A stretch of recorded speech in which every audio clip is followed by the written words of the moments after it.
Hello students, welcome to Crack Neat Biology. இந்த வீடியோல chapter 12 respiration இன் பிளான்ட்ஸ்ல இருந்து the last two topics amphiboolic pathway and respiratory quotient பத்தி பார்க்க போறோம். சோ சாப்டர் 12ல இதுக்கு முன்னாடி உள்ள எல்லா டாபிக்ஸ்க்குமே நான் வீடியோஸ் போஸ்ட் பண்ணிருக்கேன், ரெஃபர் பண்ணிக்கோங்க. எந்த டவுட்டா இருந்தாலும் கமெண்ட்ல கேளுங்க. ஓகே, சோ amphiboolic pathway அப்படின்றது the metabolic pathway that is involved in both catabolic and anabolic reactions.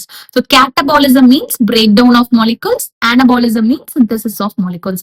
So breakdown, synthesis ரெண்டுலயுமே ரோல் ப்ளே பண்ற metabolic pathway amphiboolic pathway ன்னு சொல்லுவோம். amphi means dual அப்படின்னு அர்த்தம். Okay, so respiratory pathway it is considered as amphiboolic pathway. So எப்படி, ஏன்னா இது வரைக்கும் நம்ம ரெஸ்பிரேஷனை கேட்டபாலிக் ப்ராசஸ் தான் பார்த்தோம். குளுக்கோஸ் பிரேக் டவுன் ஆகி நமக்கு எனர்ஜி ரிலீஸ் ஆகுது. சோ இது எப்படி ஆனபாலிசம்லயே ரோல் பிளே பண்ணுதுன்றதை இந்த வீடியோல டீடைலா பார்க்க போறோம்.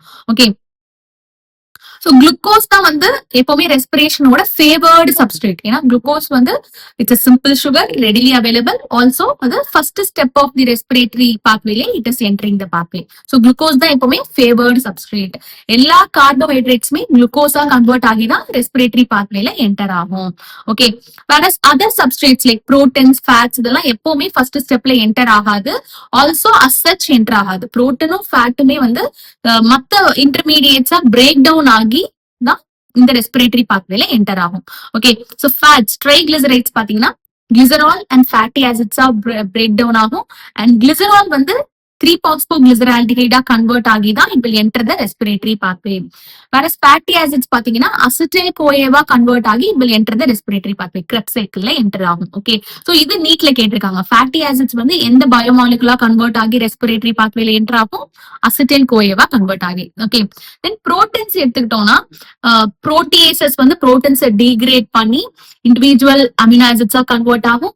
அண்ட் இந்த இண்டிவிஜுவல் அமினோ ஆசிட்ஸ் ஆஃப்டர் டீஅமினேஷன் தான் based upon their structure it will enter the respiratory pathway. Okay, deamination or removal of the amino group in the amino acid. Okay, so எப்படி enter ஆகும்னா at some stage within the Krebs cycle. Krebs cycle intermediates enter ஆகும், like alpha ketoglutarate இல்ல oxaloacetate அந்த மாதிரி intermediates enter ஆகும்.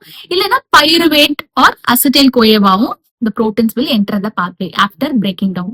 Okay, so இந்த பிக்சர்ல பாருங்க, fats fatty acids and glycerol convert ஆகுது. and fatty acids acetyl CoA convert ஆகி it is entering the pathway, whereas glycerol glyceraldehyde 3-phosphate or 3-phosphoglyceraldehyde convert ஆகி it will enter the pathway.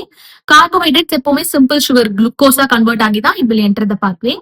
and proteins amino acids convert ஆகி after deamination it will enter the respiratory pathway. okay, இதுல ஒரு important question இருக்கு. biomolecule common to respiration mediated breakdown of fats, carbohydrates and proteins.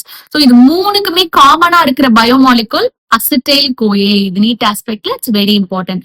ஃபேட்டும் பாத்தீங்கன்னா acetyl CoA convert ஆகும், கார்போஹைட்ரேட்ஸும் acetyl CoA convert ஆகும், புரோட்டீன்ஸும் acetyl CoA convert ஆகும். So acetyl CoA தான் the common biomolecule to fats, proteins and carbohydrates மூணுக்குமே காமனா இருக்க biomolecule. Okay, so ரெஸ்பிரேஷனை ட்ரெடிஷனலி நம்ம கேட்டபாலிக் ப்ராசஸா தான் கன்சிடர் பண்றோம் due to the breakdown of the substrate.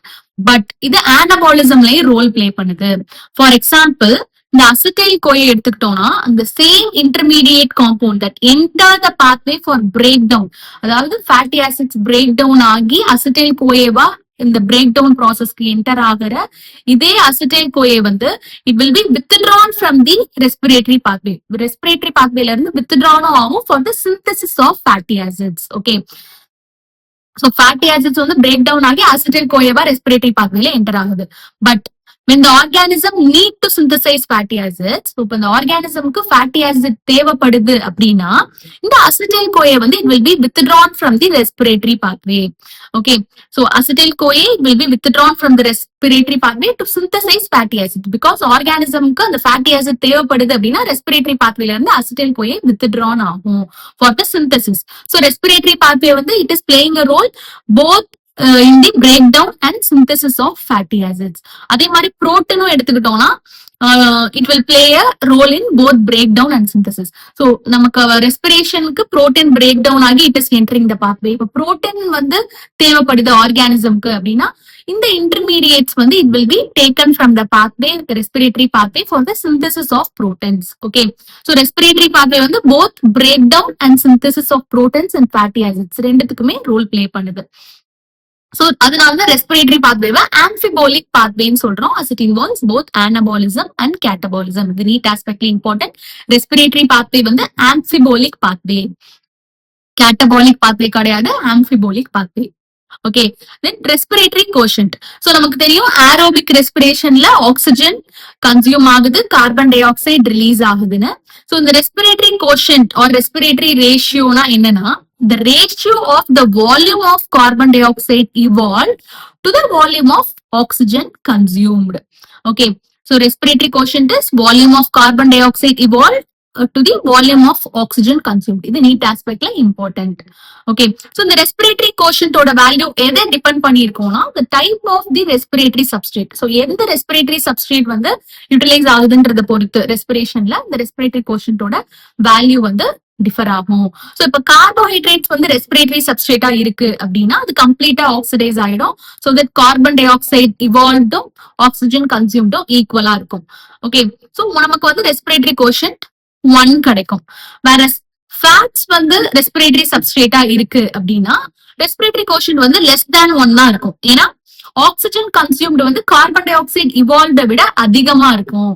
Okay, so இப்ப கால்குலேஷன்ஸ் ஃபார் ஃபேட்டி ஆசிட் ட்ரைபால்மெட்டின் எடுத்தோம்னா நமக்கு ரெஸ்பிரேட்டரி கோஷன்டோட வேல்யூ 0.7 வரும். இது நீட்ல கேட்டிருக்காங்க, இட்ஸ் இம்பார்ட்டன்ட். ட்ரைபால்மெட்டினோட ரெஸ்பிரேட்டரி கோஷன் கேட்டிருக்காங்க 0.7. ஓகே, சோ 0.7 கிடைக்கும். சோ இதே மாதிரி புரோட்டீன்ஸ் ரெஸ்பிரேட்டரி சப்ஸ்ட்ரேட்டா இருந்துச்சுன்னா இந்த ரேஷியோ would be 0.9 இருக்கும்னு சொல்றாங்க ரெஸ்பிரேட்டரி கோஷன்டோட value.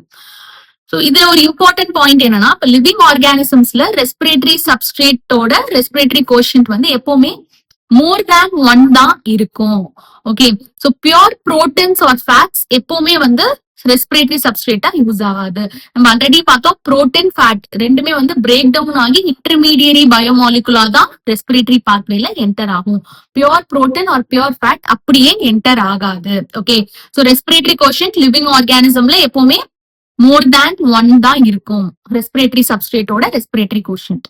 Okay, so this is about the amphibolic pathway and respiratory quotient. இந்த வீடியோ உங்களுக்கு யூஸ்ஃபுல்லா இருந்திருக்கும்னு நினைக்கிறேன். ஸோ யூஸ்ஃபுல்லா இருந்தா kindly subscribe my channel. And இந்த ஹேண்ட் ரிட்டன் நோட்ஸ் உங்களுக்கு வேணும்னா டிஸ்கிரிப்ஷன்ல டெலிகிராம் சேனல் லிங்க் கொடுத்துருப்பேன், நீங்க போய் அதுல டவுன்லோட் பண்ணிக்கலாம். Okay, thank you.